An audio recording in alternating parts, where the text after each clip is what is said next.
The following video might just as well be a tale of hundreds of other people, or maybe thousands. Self-taught mechanic, high school dropout, in this case Thomas Ogle, creating the Oglemobile using the Ogle carburetor. A very commonly done invention you can find anywhere you want to that does, in fact, on paper and in practicality, have the technical ability to increase efficiency during burning by taking a liquid fuel and turning it into a gas. This is the reason we immediately jump to how much does it weigh in pounds or kilograms.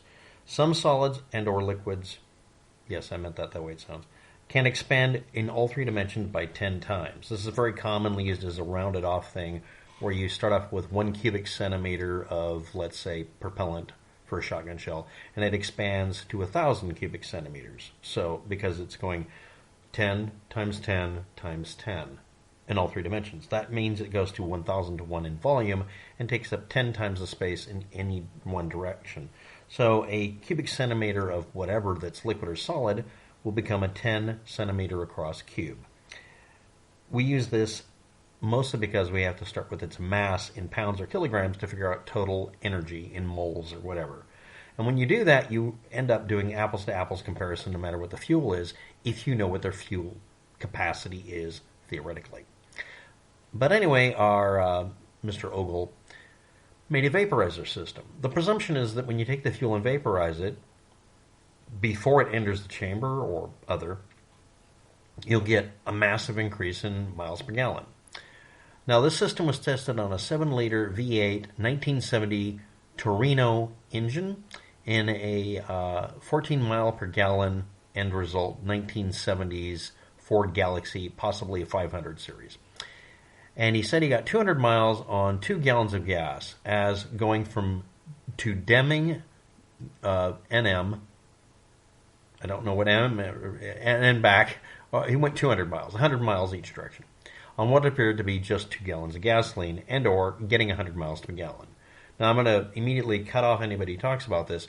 100%, literally 100% of the cases where you can get really high mileages are either because you've lightened the vehicle and made it more aerodynamic, and driven it slow, and done a bunch of other things. Anyone can replicate this because there's a patent. The conditions bubble up like to do this you have to drive slow, only on flat ground, you might have to strip the car, you might have to build more aerodynamics to it, but that will allow you to get away with getting a lot more mileage just because. And this carburetor is one of hundreds of factors you can put in, like making the drivetrain completely eliminated by using a generator to drive electric motors, for instance. That eliminates a lot of waste, but it also creates waste. Anyway, he applied for a U.S. patent in 1977, and by 1979, the application was granted as a patent number. And it's US41 and a bunch of 7s and then 9A. And you can look it up on Google Patents. It includes details. 1978, however, Ogle sold his invention marketing rights to Advanced Fuel Systems Incorporated out of Seattle. But by 1979, that company had violated Securities and Exchange Commission rules and registration and antifraud provisions of federal securities laws. So by that point, what he's dealing with here is a company that had been self-encumbered by their behavior before he even showed up, very likely. Then in 1980, approximately, Advanced Fuel Systems president Bern Cersley said the system was not ready for mass marketing. Also, they may have restricted his ability to get any royalties by deciding to just lawyer up. A lawsuit showed he signed away 22% of his royalties to people who'd basically, who were pool sharks, who he lost a bunch of money in bets to. They basically took 22% of his royalties and created yet another party that could be involved in court cases,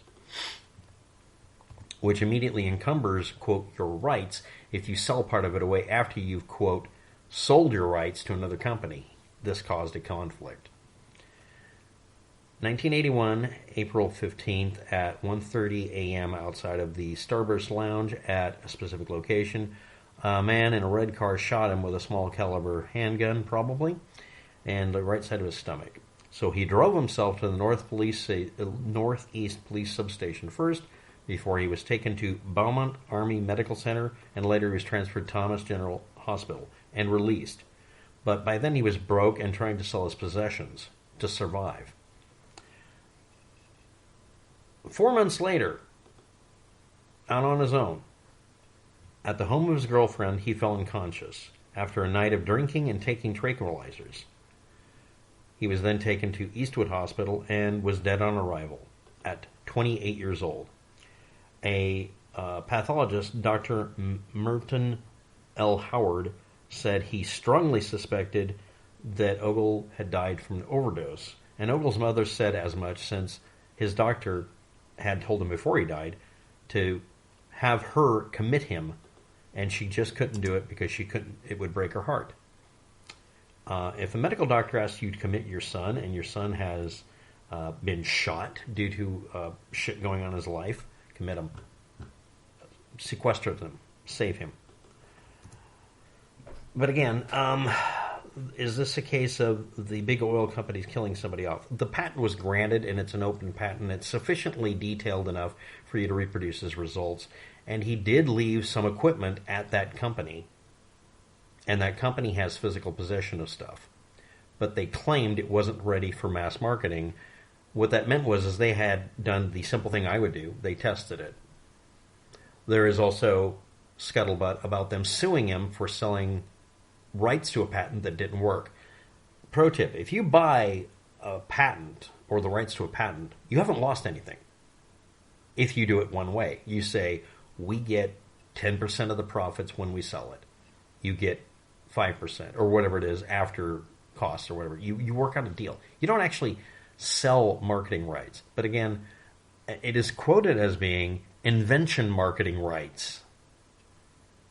All that means is they have the right legally to sell his invention for him and act as his proxy, basically acting like a law firm in most people's minds.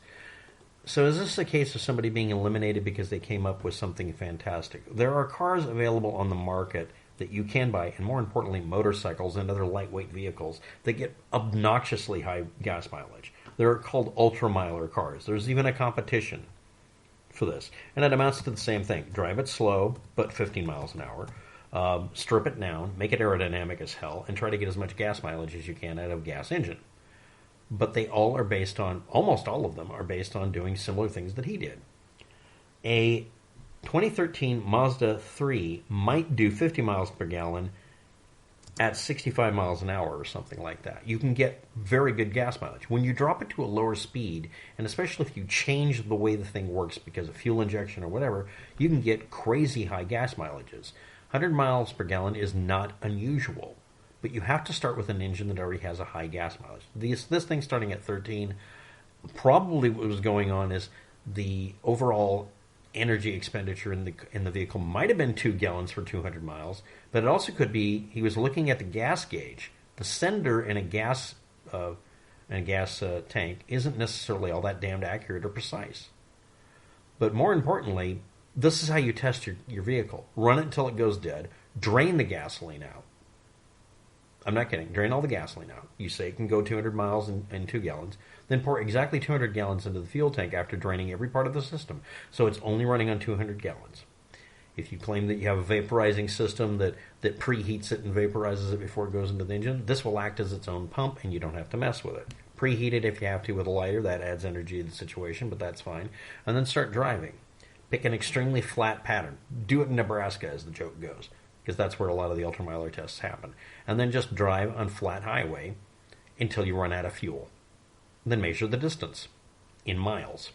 That's actually very easy because you've already not estimated but locked down it's 2 gallons.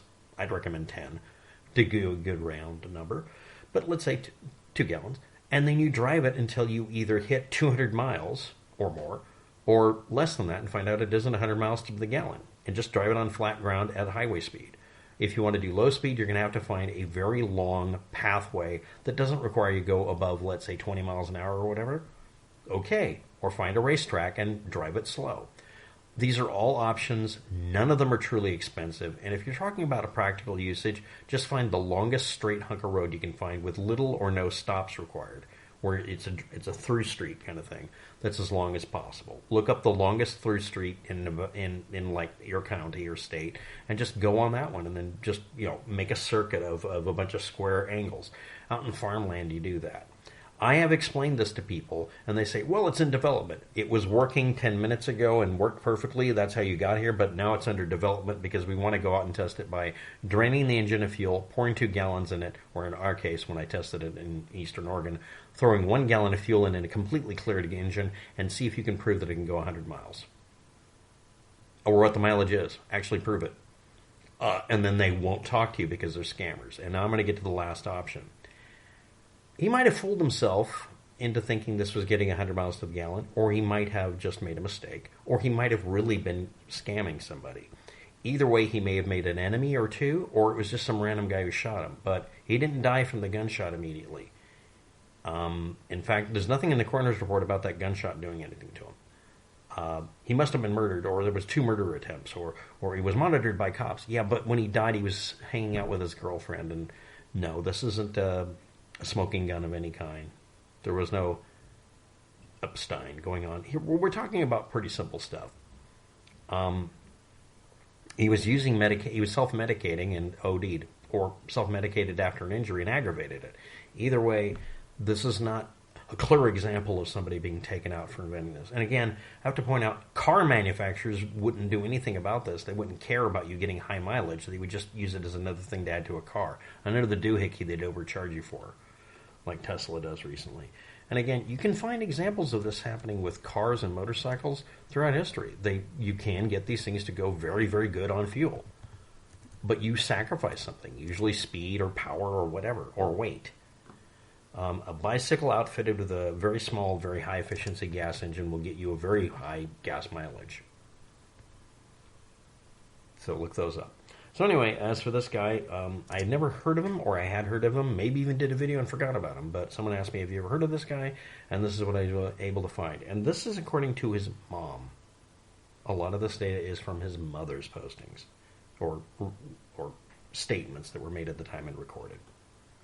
Thanks for watching. Have a good day. Good luck with that. You'll need it.